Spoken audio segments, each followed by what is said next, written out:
Senator Bowie. Thank you, Mr. Chair. I rise in respectful opposition to SCR 1034. I don't have any questions for the president, so have a seat there for a couple minutes. But just some comments about the bill. I think it's important to point out that our redistricting system is seen as a national model. Most states don't have the luxury of having an independent commission. Most states, the lines are chosen by legislators. We do not have that authority. So I think the reason why it's seen as a national model is because it's independent and because it is bipartisan. By its nature, by being bipartisan, sometimes one side might gain a little bit, the other side might gain a little bit. That's what bipartisanship is all about. A comment that my colleague from District 17 made earlier, he talked about this was a hijacking, apparently, in 2011, where the Democrats hijacked the process. Last I checked, it was still a Republican-controlled legislature 2013 on. And then this last election, currently in the Senate, the majority party controls 57% of the state Senate seats and 58% of the state House seats, while their presidential candidate received 49% of the vote in 2016. So if that's a hijacking, I think that might be the worst hijacking I've ever heard in my life.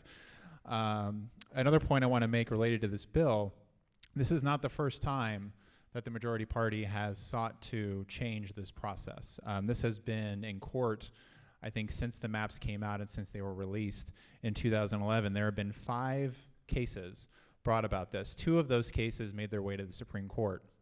And every single time, the Redistricting Commission was found to be constitutional. There was one case that went to the Maricopa County Superior Court, which resulted in a summary judgment in favor of the IRC. The 2 cases that went to the Supreme Court, a bipartisan ruling in both cases found that this was constitutional. The legal costs for all of those cases totaled, according to the data that we have, over $7 million of taxpayer money has been spent trying to overturn this commission and the lines that it drew in 2011 because they did not benefit one side enough.